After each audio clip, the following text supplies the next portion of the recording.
Big Apple Blitz with Anthony Rivardo and Matt O'Leary.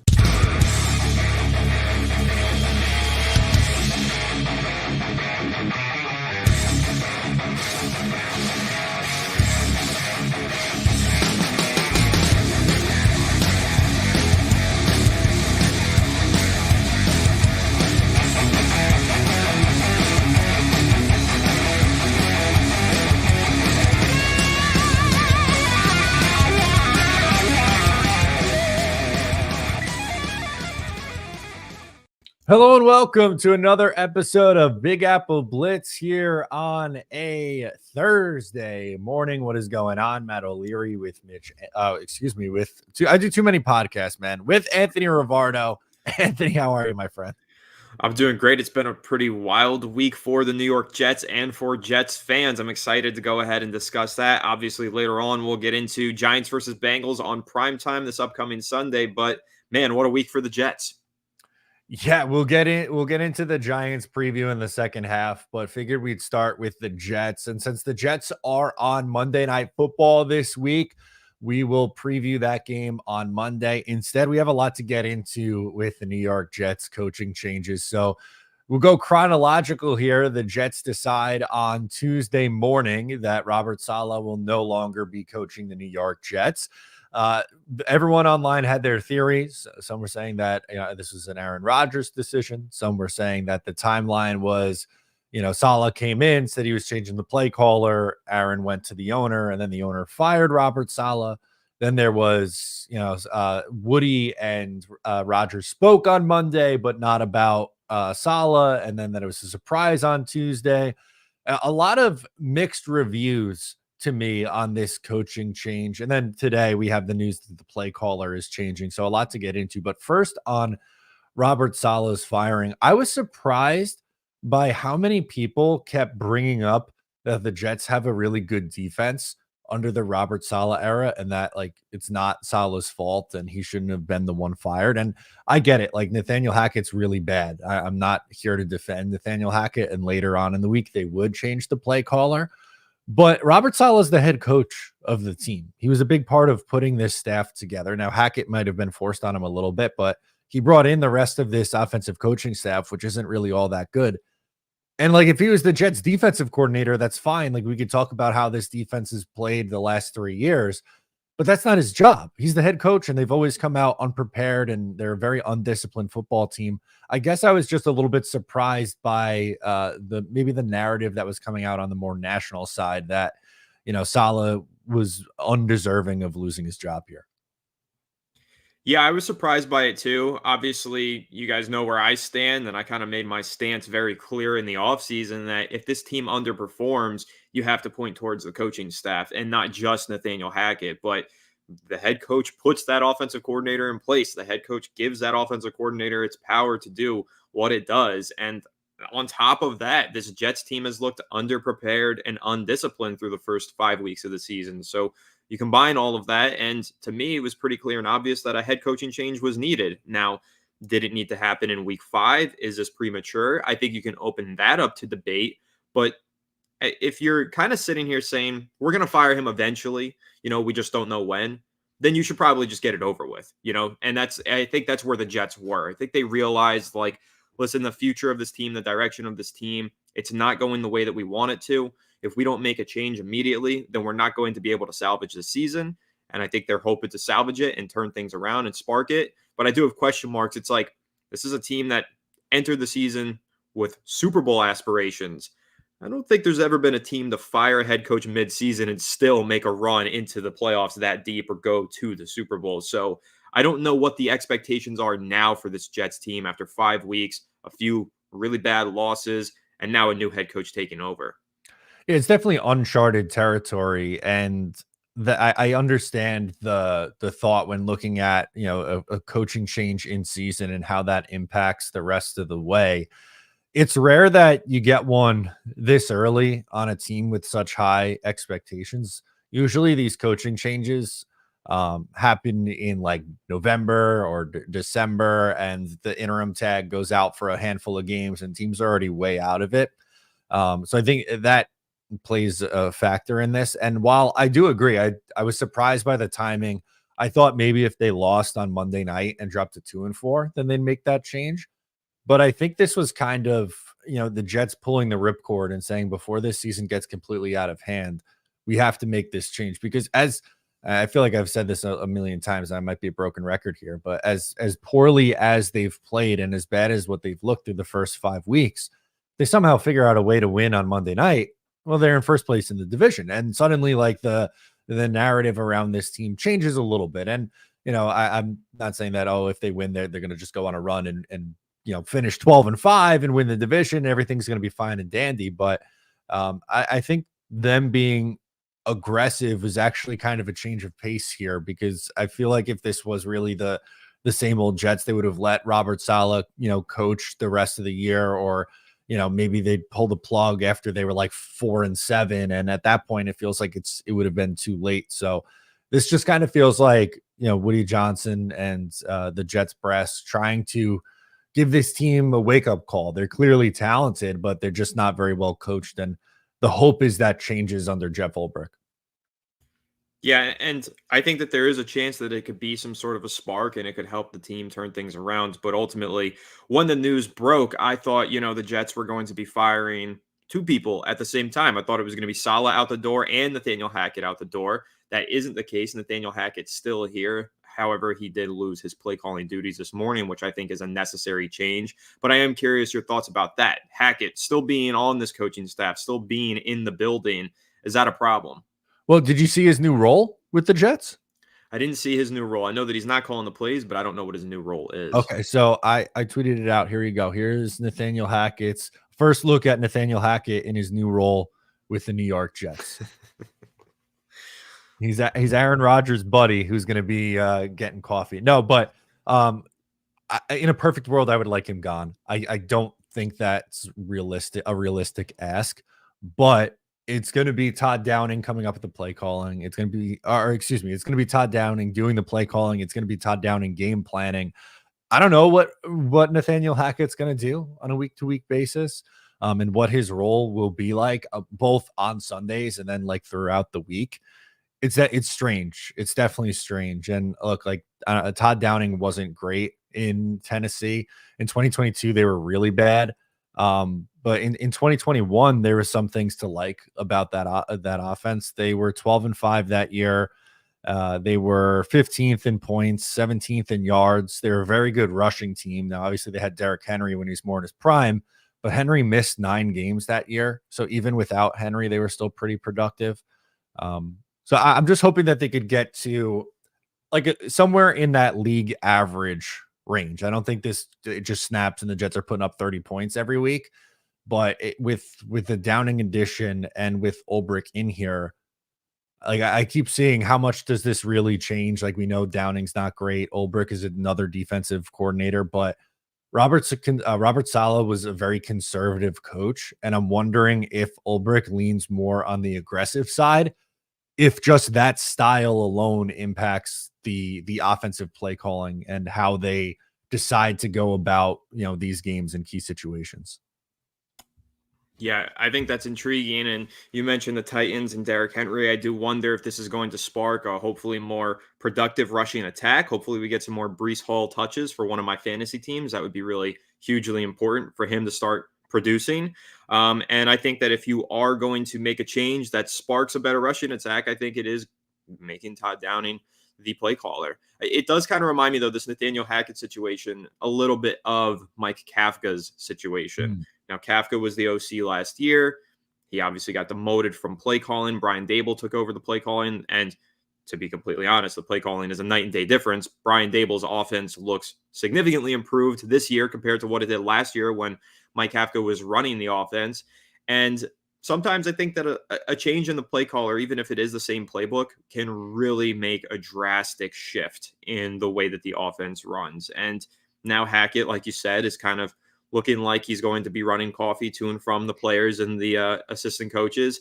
I don't know what Mike Kafka does either. Like he's the assistant head coach OC, but he doesn't call plays. And we've always had this question mark as to what he does on Sundays in between games. We have no idea. And so now I guess it's kind of a similar situation for Nathaniel Hackett. So I do think it's interesting to kind of draw those parallels. No, it is. I think that's a very good comparison. And, again, there's no way to tell what this is going to look like until we actually see it on Monday night. That'll be the first look. And, we'll get an idea of how similar, stylistically they're going to be, or if they're going to make any sort of drastic changes. Obviously here we're in the opening of this segment, we're discussing the Saleh and the news as well on Nathaniel Hackett being demoted. If I can go back to Saleh for a second, I have some stats that I wanted to pull up on the screen here because it's there were some things that very much so weren't pretty, and maybe would give a little bit more insight to why he was let go by those who don't really get it. Under Robert Saleh, the Jets had 14 plus point losses to just 20 wins. 60 more penalties than opposing teams, which is last in the NFL. They were outscored by 267 in the first half, which is last in the NFL. 1-4 after the bye week or Thursday Night Football, which goes back to earlier in the year when we were discussing going into that Broncos game that Rodgers and company usually very good with extra rest, Robert Saleh not, and they end up losing that game. So for me, it really just comes down to, and I think the Jets owner and new coach Jeff Ulbrich and Aaron Rodgers and the leaders on this Jets team have said the word accountability maybe like 6,000 times in the last 4 days. But clearly, I think that was this team's biggest issue with Saleh, and I think they lost that the last few weeks, especially. Like if you just looked at him on the sideline, looked completely dejected, looked like he didn't want to be there anymore. And like it was a matter of time, as you pointed out. Like if this is something that they were considering anyway at some point, I guess rather get it out of the way while the season's still technically alive. Although that brings up another conversation, like why not just do it in the off season, which probably the better choice, but like we can't go back in time and fix that now. So you might as well fix the problem as it's presenting itself. Yeah, I agree with that. Like, I think that's the right approach here, and I think it's the only way to turn things around. And like I've said so many times, I think this Jets roster is one of the best on paper in the NFL, just in terms of the overall talent that they have on both sides of the ball. And to see them underperforming like this, and many of those stats that you just pulled up, like those are completely unacceptable. You have to make a head coaching change when you have stats like that during your tenure, especially the most eye-opening that you just pulled up was the record following Thursday Night Football games and bye weeks. That just shows to me that there is a clear lack of effort and preparation going into these games, especially with the long breaks. You should have more time to strategize and game plan and get yourself prepared. And for some reason, the Jets kept up being unprepared coming out of those long breaks. So it's definitely a damning stat when you look at the tenure that Robert Saleh has produced over the last couple of years. But, I am curious to see, though, how Jeff Ulbrich handles this. How does he weather the storm taking over 5 weeks into the season? Now he's got another 12 weeks to turn things around. What is this team going to look like? I think it's going to be really interesting to monitor. Mr. McMoney asks, Matt, are you bricked up for Monday night? Let's go, baby. Hell yeah, I am bricked up for Monday. Anthony, are you bricked up for Monday? You ready?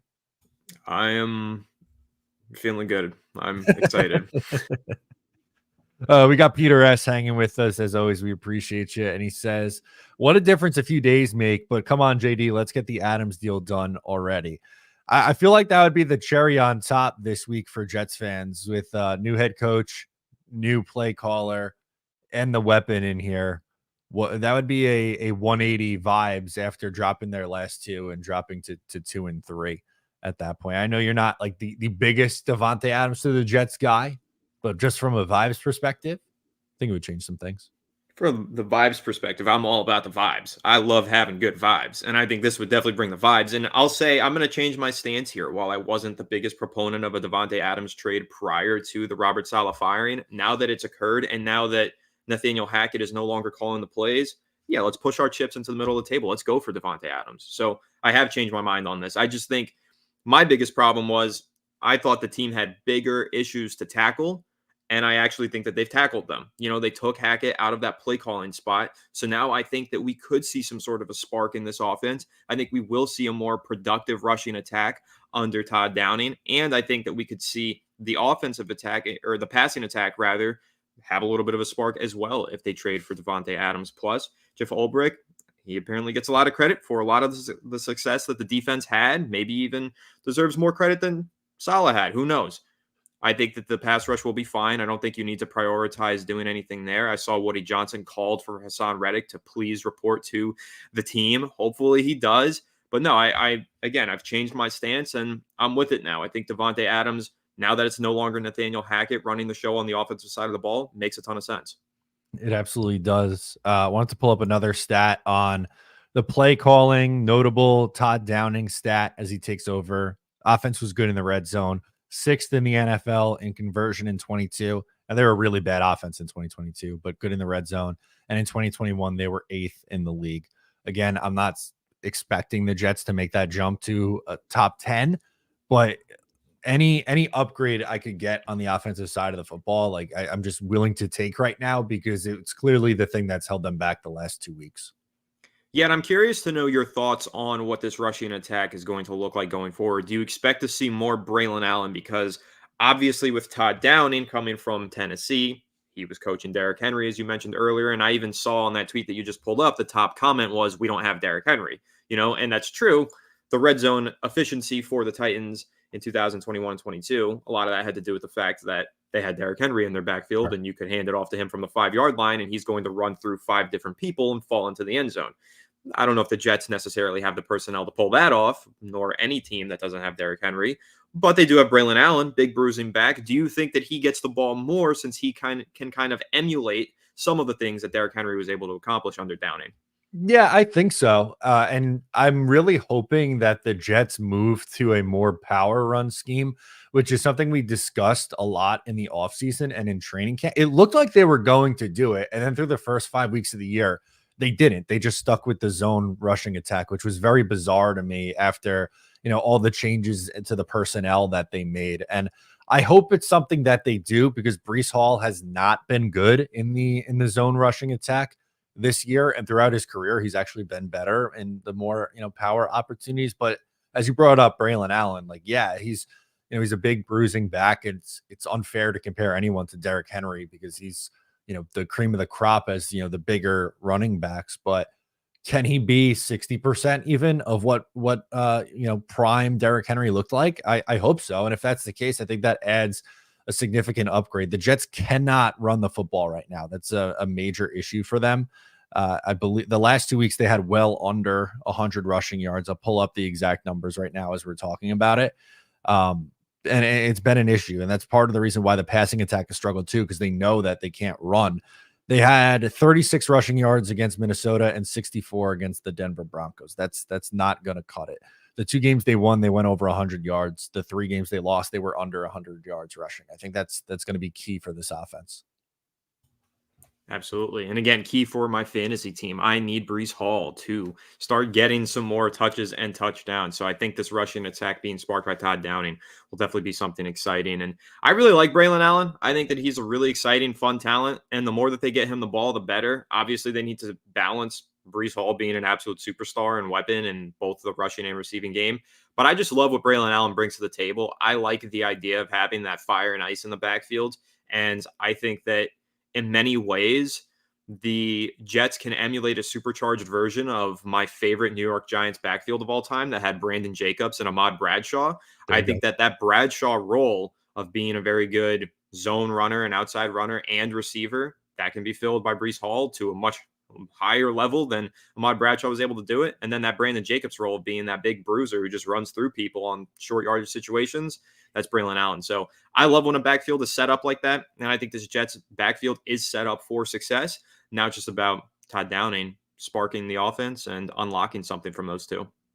Absolutely. And Peter comes in with another comment saying Ulbrich is playing with house money, so expect the unexpected going forward. For him, he has a 12-game sample to prove if he can or can't be the guy, even if things go off the rails and this team doesn't make the playoffs this year, he's still going to be hired as a defensive coordinator by someone in the offseason because he's proven that he clearly knows how to run a defense. And, he's the one who called the defensive plays. It wasn't like Saleh was calling the defensive plays, for the New York Jets. I believe he is going to continue to do that while being the head coach.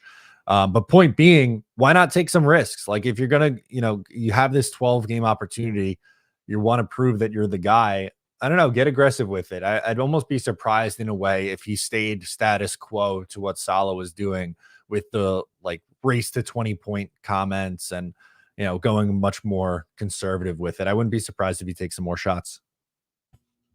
Yeah, I definitely think we'll see more shots be taken. I think that this is a team that now has nothing to lose. I mean, when you're an interim head coach, you can see what the potential is there for as an interim head coach who can potentially save a season or salvage some portion of a season and be a spark. So if you're Jeff Ulbrich, I think that you just have to coach balls to the walls, be as aggressive as possible. Same with Todd Downing. Like, you're all playing for your jobs now, and hoping to be back with the Jets next season, hoping to earn better jobs. Like, Todd Downing can become an offensive coordinator here. Ulbrich can become a full-time head coach. We just saw it last year with Antonio Pierce and the Las Vegas Raiders. That team had lost all hope. That team had lost all locker room support in its coaching staff. They made a change. Pierce rallied the troops, and bang, they won some games down the stretch, and he earned a head coaching job. But he only did that because he played with that aggressive, or he coached with that aggressive balls to the wall mindset. And he was like, screw it. We have nothing to lose. Let's go for it every single play. And ultimately, that resulted in him getting the head coaching job. So I think if Ulbrich is going to provide himself with a brighter future in New York, he's going to have to coach in a similar fashion and just go for it. Absolutely. And we'll get more into that game on Monday coming up against the Bills. It's a big one and his first test as the head coach, but I'm excited. I think they got me back in a little bit. Vibes were really bad after back-to-back losses. You dropped to 2-3. Offense feels like it's going nowhere. And, it's not strictly just the coaching. The players on offense have to execute better. The offensive line hasn't been good enough the last couple of weeks. And Rodgers hasn't played well the last 2 weeks, but they need to get everything back on track. And there's a little bit of optimism now. I'm not all the way back in, but I am better than where I was a few days ago. I can tell you that much. Yeah, I mean, I feel similarly about both the Jets and the Giants. I'm not all the way back in on either of these teams, but at least we have reasons for optimism. We have a little bit of hope now going forward through the rest of the season. It was a little bit ugly in the first month for both teams, but hey, the Giants seem to be turning a corner, and the Jets now making these crucial changes, I think could really spark something. And again, more important than the Saleh firing is arguably the demotion of Hackett. You could argue that it was a more important move, but at the end of the day, now you're looking at a team that seems primed to make one more roster move, hopefully bring in Devontae Adams and watch this offense explode and maybe salvage and turn around the season. Like you said, it's uncharted territory. It would be unprecedented for this team to make a run, but I've said it many times before, and I'll say it again. I think this is arguably the best roster on paper in the NFL. They've just been held back by coaching. Let's see if they can turn it around now with a new coach at the helm. Absolutely. Let's get into those New York Giants coming off a surprise win on the road in Seattle. Now head home to take on the Cincinnati Bengals under the lights Sunday night football. Jets, Bengals. What are your thoughts of this game? I have one thought that comes to mind. It's an overwhelming thought. It's the only thought that I ever have when the Giants play on prime time. I'm just going to throw a number out there, or a record out there. 1-14. Do you know what that record is? Hit me. That's Daniel Jones on primetime. 1-14. 15 career starts under the bright lights. That's almost a full regular season of primetime starts, and he's won one of those games. It's unacceptable, and I don't care how great he's been playing the past few weeks. And hey, I'm the first to criticize him. I'm the first to praise him. A Giants fan at the end of the day. A lot of people on the Fireside Giants comment section, they like to call me a hater. Well, more so my co-host Alex really gets the brunt of that criticism. But they like to say that we kind of rag on Daniel Jones too much. We're too critical of him. But listen, when we face these critical moments of the season, these crucial games like a primetime matchup or a road matchup against a division rival, for some reason, the Giants don't win those games anymore. They used to with Eli Manning. They haven't since Daniel Jones got to town. And I understand all of these factors have been working against them. There's been poor coaching. There's been bad playmakers. There's been terrible offensive line play. All of these things true and constant. But Eli Manning dealt with a lot of those things as well and still found some ways to win a few of those games.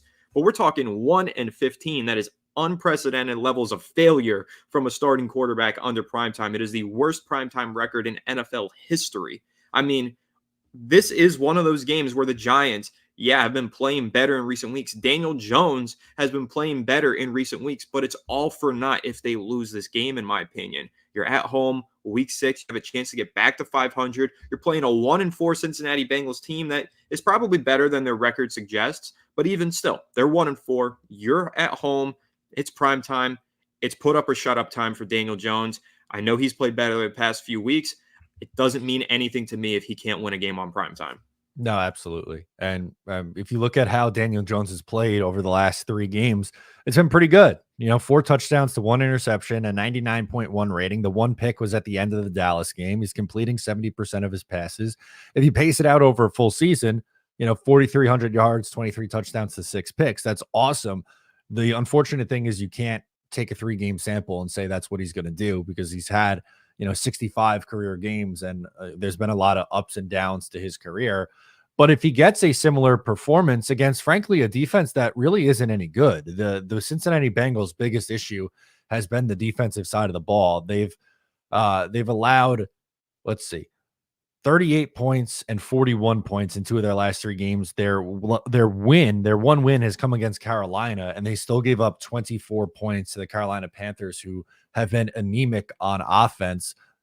Maybe this is the opportunity for Jones to put some of those, the demons to bed here with the struggles in prime time, because we know that the Bengals allow points. They've allowed the second most points in the league. Is this the spot? I mean, it needs to be. This needs to be the spot because, again, I don't care how well they've played the past few weeks, how well Daniel Jones has statistically performed over the last 3 games. Yeah, you're right. If you take that 3-game sample size, you spread it across 17 games, phenomenal season. He's probably the quarterback still next year. But I don't buy into 3 games from Daniel Jones anymore. I've done it in the past, and I've been burned on it. We need to see a probably 10-game sample size before I can be fully convinced. And more than anything, I need to see him perform well on primetime. At the very least, he can't be the reason the Giants lose this primetime game, because you could argue that their last primetime game, week 4, Thursday night versus the Dallas Cowboys, they did lose that game because Daniel Jones missed a couple of crucial throws downfield. If he hit one of the 4 20-plus yard passing attempts that he threw, the Giants would have won that game. All he needed to do was just hit one of them. He didn't hit any of them. And unfortunately, the Giants ended up losing that game by 5 points. So now we're going into this primetime game versus the Bengals. This Bengals defense is banged up. They're missing a lot of key starters.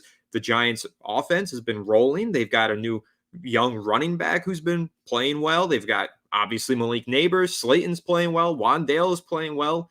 There really aren't any excuses for Daniel Jones anymore. And I say that almost every single week. And every single week, somehow somebody finds some new excuse to throw for this guy, and I'm kind of just over it. This is my final take on it, is this primetime game, if he does not secure a win, then we have our answer. I thought we already had our answer. Giants fans are pushing for it. They're saying, hey, he's turning around. If he keeps playing like this, maybe he will be the quarterback in 2025. Not if he loses this primetime game in my eyes. He has to win this one. Otherwise, I think that last 3-game sample size means nothing. So I do have a little bit of a concern for the Giants going into this game, and I'm curious of what your take is on it. So if you look at what they've done the last few weeks, yes, they beat the Browns. They scored 21 points. Then they scored 15 against Dallas. They scored 29 against Seattle, which is great. They had a special team score. So offensively, you're looking at the low 20s again. Unfortunately, in this game, I don't think they're going to be able to score in the low 20s and win. We've seen the last 3 weeks, the Bengals scored 30-plus points, excluding week 1, where they only got 10. Their games since then, each of them have put up 25-plus points. We haven't seen the Giants' offense do this yet. Now, granted, once again, they're going up against a very poor defense, so maybe this is the week that they finally do explode. But I do look at the Giants' 5-game sample and what they've done on offense, and I wonder if it's going to be enough even against a really poor Cincinnati Bengals defense. I wonder the same thing, and I will counterpoint and just play a Sure. little devil's advocate and be in favor of the Giants here. If you look at this game log, the Giants have also held all of their opponents outside of week 1 to the low 20s or below. You've got 18 from the Commanders, and hey, man, the Commanders or 21 rather against the Commanders, 21 points. Commanders have shown that they have the ability to put up a lot of points. The Browns are obviously terrible, so we won't even factor them into this equation. the Cowboys have been struggling, but you know what? Holding them to 20 was a decent surprise. They usually drop like 40 on us. And then the Seahawks offense is pretty good, and they were held to 20. So I actually think this Giants defense is kind of like really good. That might be a hot take. He got a lot of criticism, Shane Bowen did in the first couple of weeks of the season. And I was the one that was standing here saying, hey, he held that Commanders team to 21 points. I don't care if they had 7 field goals and they converted and they never punted. That's just because the Commanders offense is good. The defense did its job. They kept the team out of the end zone. It's now just all on the offense. And so we could see a similar story unfold in week 6 versus the Bengals. And I get that it's a little less likely because this Bengals offense is that talented that it could absolutely blow us out of the water. But then again, I think this is a really good Giants defense. I think Shane Bowen has done a tremendous job limiting points scored, especially in the red zone. And I do think there is an opportunity here for the Bengals to be thwarted a bit by the Shane Bowen defense, have a low scoring total, and then it's really just up to the Giants offense to put up those 20 to 30 points rather than those 30 to 40 points. I don't think the Giants necessarily need to score 30 to win this game. If they do score 30, I think that they probably do win this game. But that honestly highlights two things: my confidence in the Giants defense and my severe lack of confidence in the Giants offense. Yeah, and I think you bring up a good point with how well the Giants defense has performed, and that shouldn't go under the radar here. Especially the sack numbers have been very strong. Dexter Lawrence, we've talked about at length. He has 6 sacks. He's second in the NFL, or tied with a bunch of people for second in the NFL, and has been an absolute factor there. For me, for the Giants defense, in order to contain Cincinnati, you're going to have another really good pass rush day against this Bengals offensive line and against Joe Burrow. If you take him off his mark and to get him running around, that's when I think you could have success. He's at his best when he can stand in the pocket and just, deliver the football. He's one of the most accurate passers in the NFL. But if you're able to turn up the defensive line and the pass rush, that would be huge. But no KT in this game, which I think is another maybe concern for me. Yeah, and we'll see when Kayvon's able to get back on the field. They're saying that he's week to week, but then again, there's some other reports saying it's probably 4 to 6 weeks, so we could be without him for a month. But in the meantime, I mean, this Giants defense has put up 22 sacks through 5 games, leads the NFL, and Dexter Lawrence, I think, is the best player in football on the defensive side of the ball right now. I mean, he's been incredible. He's on pace for over 20 sacks this season, 6 sacks through 5 games. So he's been great. The Giants defense has looked really good at times. But then again, we're going to keep saying it. It's Joe Burrow and Jamar Chase. They can explode for 45 points on any given Sunday, basically. And Jamar Chase played out of his freaking mind last week. I would know because in one of my leagues, I do have Joe Burrow and Jamar Chase. So I would be excited to see him score a lot of points this week, but not at the expense of my Giants. And I do think that one of the things that's going to be exciting to watch, hopefully Malik Neighbors plays so we can get that Jamar Chase versus Malik Neighbors matchup, because to me, those two are like the same player. Obviously Chase being the more seasoned veteran and the better player at this point, but they have a very similar playing style. And I think it'll just be fun to watch the way that their playing styles unfold for each offenses. And it might highlight some things about Daniel Jones and his ability or lack thereof to maximize Malik Neighbors, because you're going to see a similar talent and playing style of Neighbors compared to Jamar Chase. I don't know. I think it'll just make for an interesting storyline. No, it definitely will. I think it is going to be an interesting storyline for the Giants this week. I hope he does play. Malik Neighbors has been absolutely electric. How's he been like on the practice field this week? Is limited participant? Limited. He has returns. He's still progressing through concussion protocol. There's no guarantee that he plays just yet on Sunday, though he is trending in the right direction. He was doing some work on the side with trainers yesterday, so I don't know if the Giants practice today. I would assume that they do, and then we'll get an injury update and probably get a decision by Friday or Saturday. But I am hopeful that he's going to play this weekend. I hope he plays. I really do. And there's going on the other side of the ball here for a second, if we can. I think it's a big day, or a big test rather, for Deonte Banks. He's played better, especially last week. He was really, really good against Seattle. I mean, it doesn't get much tougher than the Bengals wide receiver core. What's your expectation for him going into this one? I mean, it's going to be a tough one, and every game has been a tough one. He went Justin Jefferson. He faced McLaurin. He faced Amari Cooper. He faced CeeDee Lamb. He faced, of course, most recently DK Metcalf, and he locked him down, and now he's got Jamar Chase. So it's just been really tough for him every single week. difficult matchups week in and week out. However, I like to watch the film. One thing that I've noticed with Deonte Banks, the Giants started playing a little bit more zone defense in the past few weeks, or at least it was more of a sit and stay zone rather than like a man match zone where, when you got a crosser, you then take it from a zone into a man. That's what the Giants were doing a lot of in weeks 1, 2, and 3. And I think Banks was getting burned on that stuff. But if you watch the film in week 5, he very much was just sitting and covering one portion of the field, and he wasn't traveling nearly as much. And as a result, the Seahawks stopped throwing to that portion of the field, and DK Metcalf was phased out of the game. Now, I watched a lot of Deonte Banks at Maryland. I watched his film. He was one of my favorite players in that draft. That's what he did best. There was this notion when he came into the Giants building after the draft that he was the perfect press man cornerback for Wink Martindale's defense. That was literally never true. He was not a press man cornerback at Maryland. He was always a cover 3 zone press cornerback. And there's a huge difference between that and a press man cornerback. The Giants were having him basically play out of position, if you want to classify it that way, by making him a press man cornerback under Martindale. That resulted in a lot of struggles. The first few weeks of the season, we saw him play a lot of press man. The past few weeks of the season, we've seen him play a lot of press zone. And I think we're going to see him play better the more press zone that they play. So if that's the game plan in week 6 against the Cincinnati Bengals, and they could find ways to just have him sit on one side of the field and lock down Jamar Chase whenever he's in that zone, we can get another great performance from Deonte Banks. But again, shutting down Jamar Chase is always way easier said than done. It is going to be way easier said than done. I would imagine he's got to get some sort of safety help over the top. And I'm a big fan of his game. I really like him. I've talked him up. I think he is a number 1 corner in this league, but he has gone through a gauntlet of receivers early on this year. And I know people were very, very critical of him early on.